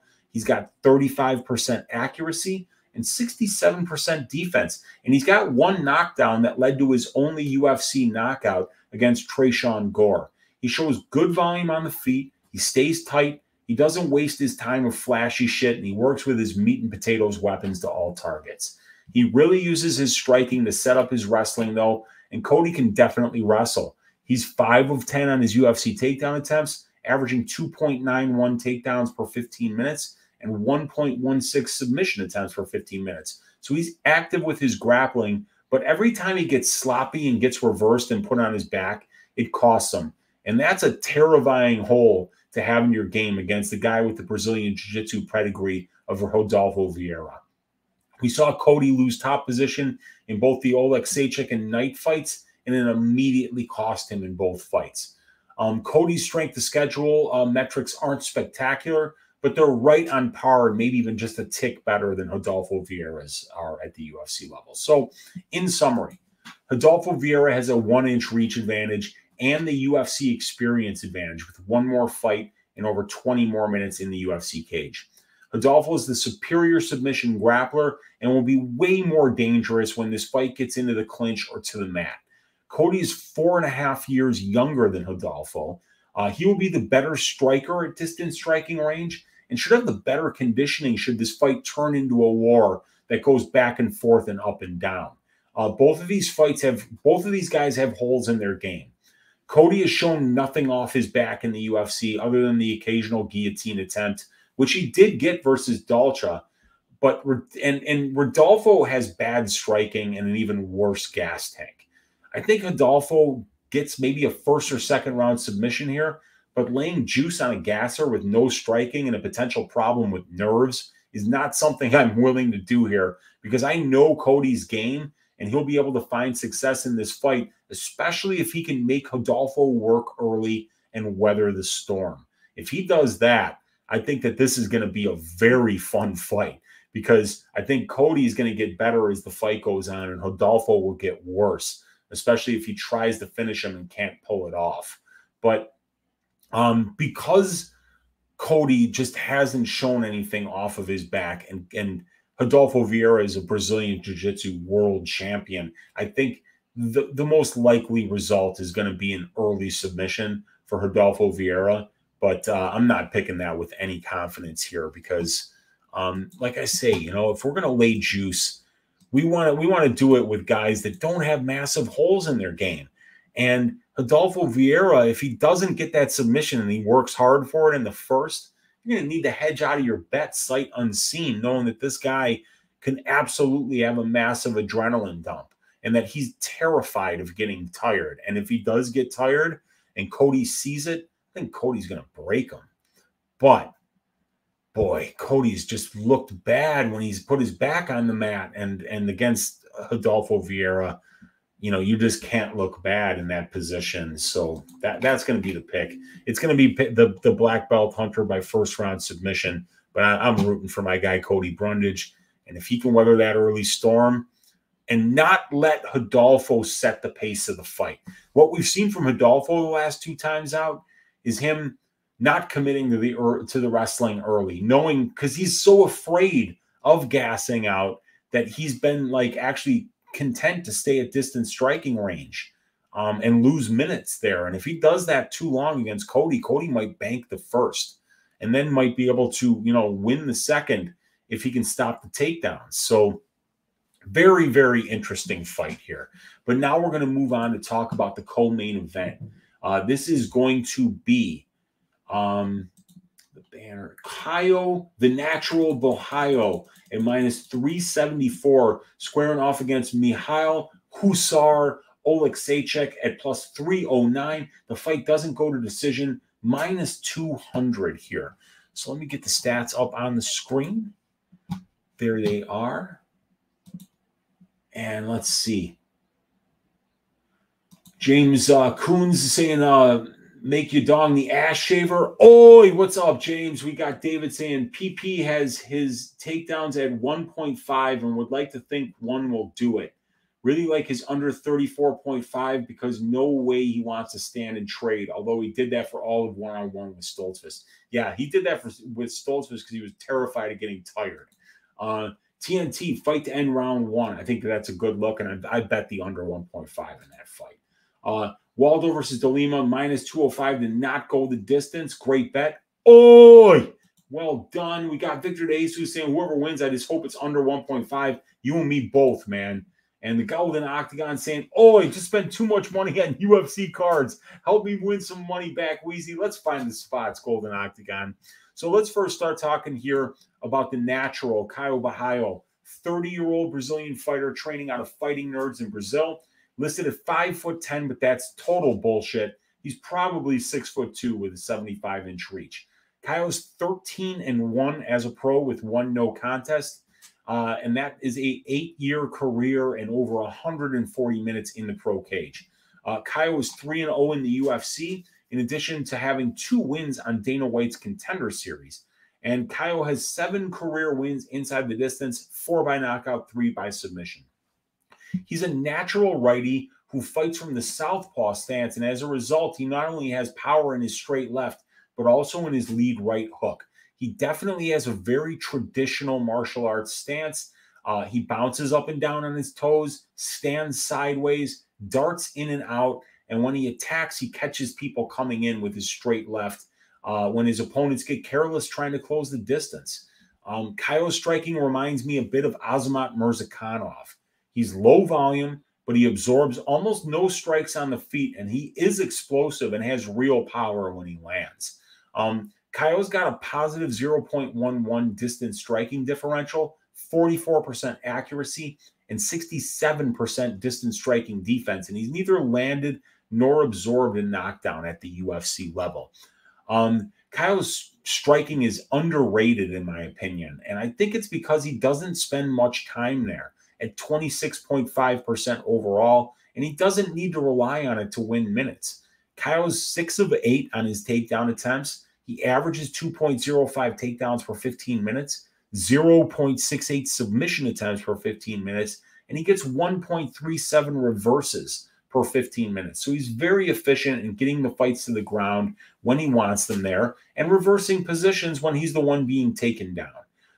Caio spends over 73% of his UFC cage time in control time positions, and he's winning over 80% of those positions, accumulating an impressive 59% control time for in his 3 UFC fights that we see right there.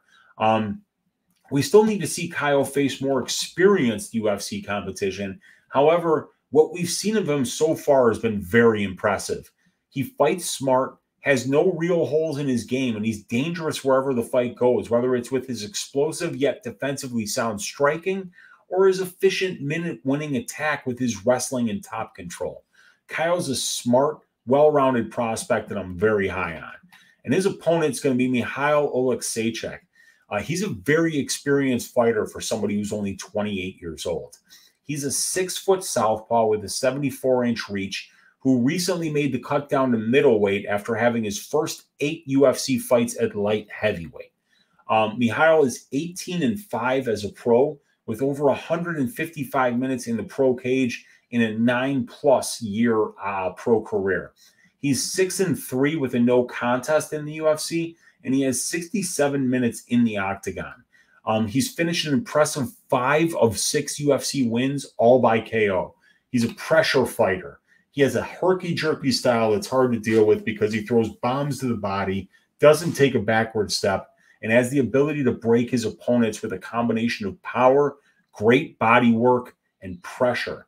Michael has a positive 0.78 distance striking differential with 48% accuracy and 67% defense. He has an impressive 7 UFC knockdowns in 10 fights and 5 wins by knockout. So you don't even need to watch the tape to know that Michal does his best work on the feet when the fight is at distance striking range, which is where almost 80% of Michal's UFC cage time has taken place. It's essential that Michal keep this fight standing because his worst efforts have come when his opponents have grappled him, like in the Jimmy Crute and Ovince St. Preux fights. Even Cody Brundage had no problem taking him down and getting to a dominant position before getting sloppy, sliding off the back and winding up on the bottom, where Michal showed excellent ground and pound, finishing the fight in the first round. Michal's takedown defense is terrible at only 43% on 23 attempts against, and he's giving up 2.9 takedowns per 15 minutes. But he's only allowing 13% control time to his opponents, so he is doing a good job of getting back up after he's getting taken down, and that will be essential to his success on Saturday. Michal's fought a middle-of-the-road level of competition thus far, but he's definitely fought experienced opponents. So this will be the most experienced and well-tested UFC opponent Caio has seen thus far. So in summary, Caio is probably taller, even though on paper he's 2 inches shorter than Michal. I think he'll probably be 2 inches taller than Michal. And he's going to have a 1-inch reach advantage here. He will be the superior minute and moment winner in the grappling exchanges of this fight. Michal has got the overall and the UFC experience advantages. He's definitely demonstrated the much better moment and minute winning abilities at distance striking range in his career, but I don't think Caio will be out of his depth on the feet. Michal has also fought the better and more experienced level of competition at the UFC level. I like this spot for Caio. He's good everywhere, but I don't see him having a problem getting this fight to the ground and using his BJJ black belt and experience he has grappling with Demian Maia to take advantage of the biggest hole Michal has shown in his MMA game, his takedown and his submission defense. Caio brings the conditioning to push that pace for the full 15, so I see Caio getting this fight to the ground easily and breaking Michal with his top pressure, leading to the natural winning this fight by second round submission.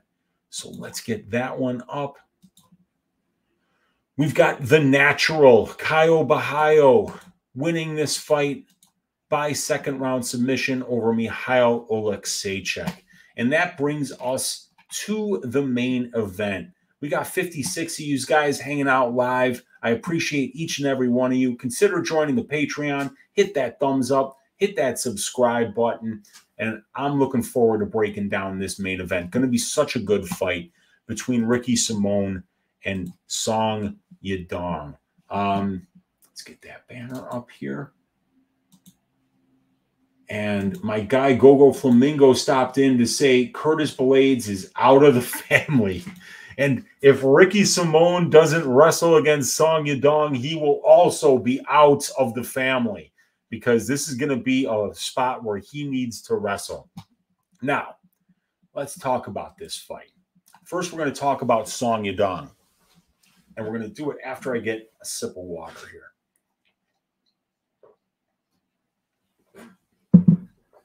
Okay. Song is listed at 25 years old, but word on the street is that might be a lie, and he could actually be like 30. Song is very experienced for a 25-year-old, though, with 28 pro fights, a 19-win, 7-loss, 1 draw, and 1 no contest record, with almost 300 minutes in the pro cage in a pro career that has spanned almost 10 years. Song is 8 wins, 2 losses, and 1 draw in the UFC, with 5 of those 8 wins coming inside the distance. That's 4 knockouts and 1 submission, and 120 minutes in the UFC octagon. So Song is training on Team Alpha Male in Sacramento, California.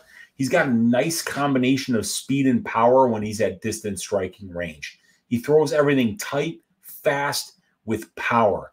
He's got meat and potatoes techniques that work very well. He stays behind his jab. He's got good footwork. He throws in combination, mixes in some cheeky spinning techniques every once in a while to keep his opponents honest.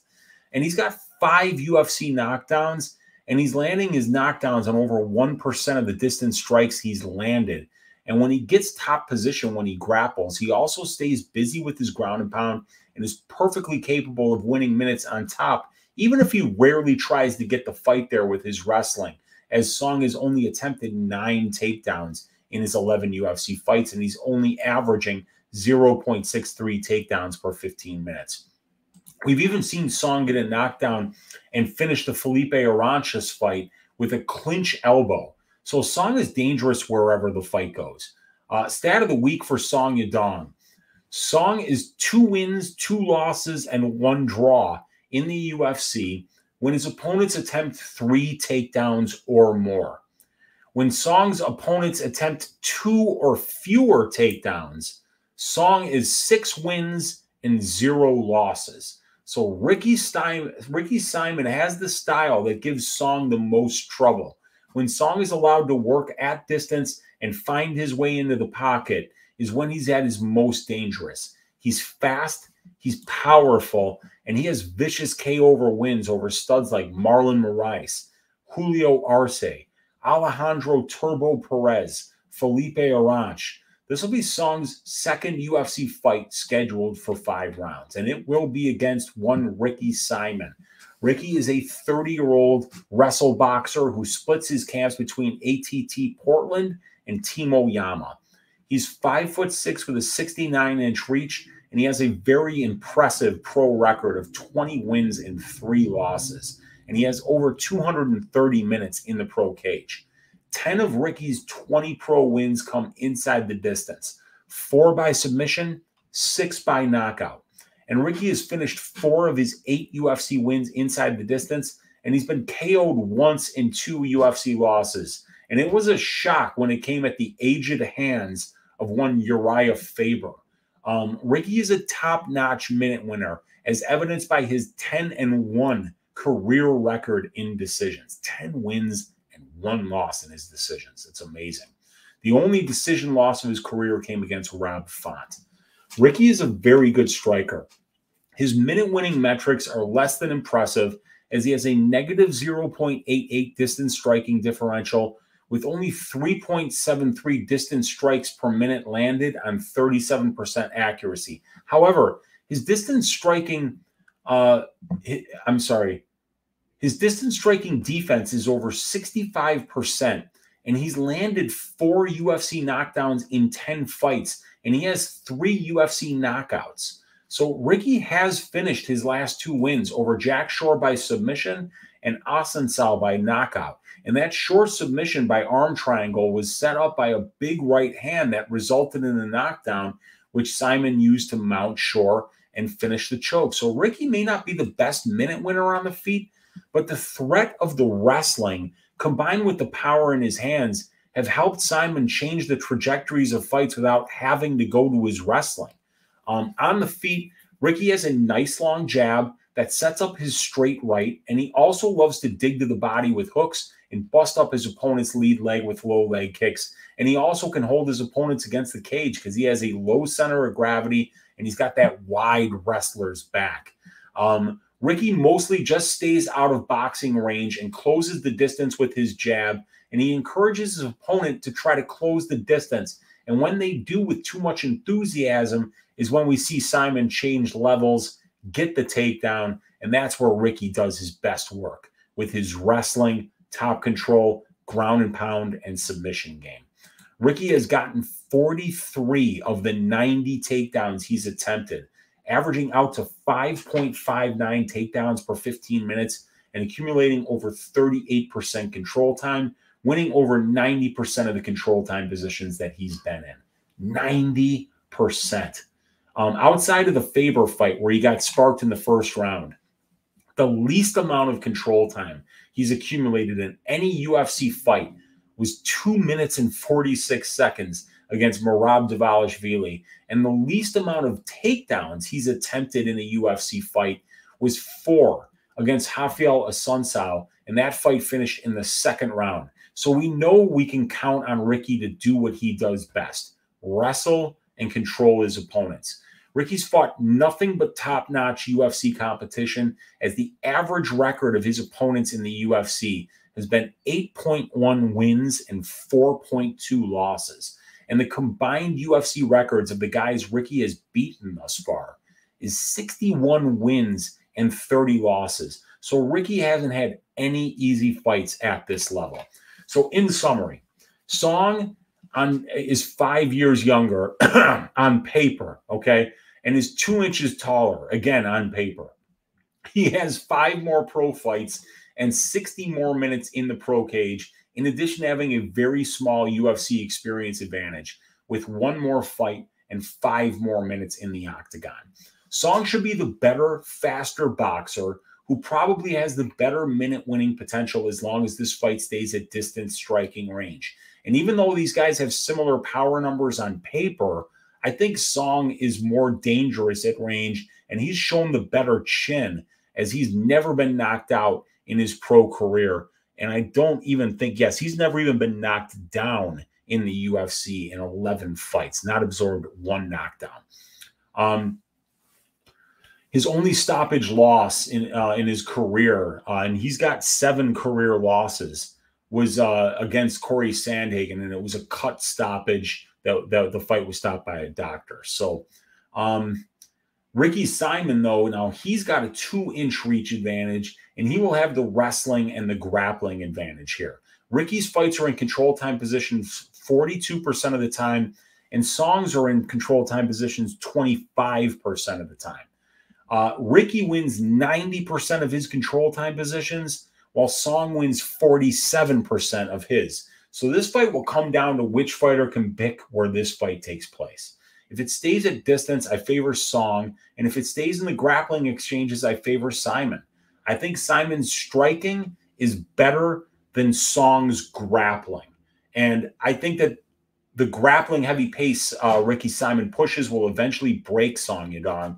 And I see Ricky Simon actually getting a late finish via ground and pound or submission here in the 5th round. So I'm going to pick Ricky Simon to win this fight, and I'm going to actually pick him to win it by submission in round number 5. We did it, guys. We made it through all 11 fights, an hour and 50 minutes in. I appreciate each and every one of you guys for hanging out with me tonight. Let's go to my tracked bets for this card, which are right up here. I've got 1.05 units on the Jamey-Lyn Horth money line at -105. I see her beating Hailey Cowan. I think she's just a better fighter. I've got the under 1.5 rounds in the Vieira Brundage fight at +121 for 1 unit. That line is moved and it's sitting around -115 now. And we're seeing Rodolfo Vieira be a little bit less anxious to engage early because of the conditioning problems that he's had. I don't think I'd play it at -115. So if it goes back to this range, I think it's playable there. But at where it's at currently, I think I would stay away. And then I've got a Caio Borralho ticket to win at -305 for 2 units. It was supposed to be a Borralho to win parlayed with the under 2.5 rounds in the Pete Rodriguez-Levy fight. But that fight got canceled today, and so did my quarter unit on Pete Rodriguez to win by 1st round knockout at +1,000. I'm going to be looking at Brian Kelleher moneyline bet, and I'm also looking at a Ricky Simon moneyline bet, and I'll be looking to make those after the show tonight so that I'll have 4 straight moneyline bets: Jamey-Lyn Horth, Caio Borralho, probably Brian Kelleher, and definitely Ricky Simon. All right, and that brings us, well, you know what, you guys? Let's do this. I got a 4-leg parlay for you guys.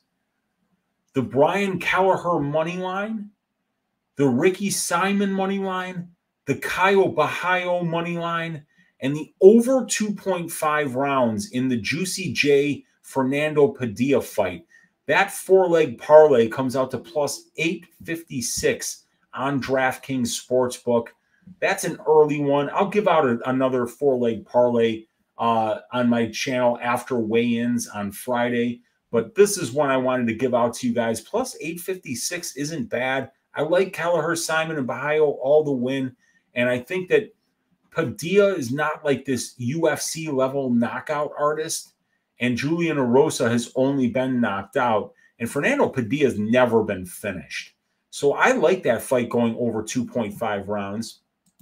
And at +130, if we see here, at +130, half of Julian Erosa's fights have went over 2.5 rounds, and 61% of 145-pound fights that is scheduled for 3 rounds go over 2.5 rounds. So we're getting a 17.58% break when we compare that benchmark to the price of the line, and we're getting a 6.52% break when we compare that 50% over 2.5 rate to the 43% implied probability of the line. So there's your greasy 4-leg parlay early in the week coming out to +856, which is the Kelleher money line, the Ricky Simon money line, the Caio Borralho money line, and the over 2.5 rounds in the Erosa Padilla fight, which leaves us with one more order of business. And that is going to be Uncle Weezy's ass shaving of the week. Who's it going to be this week?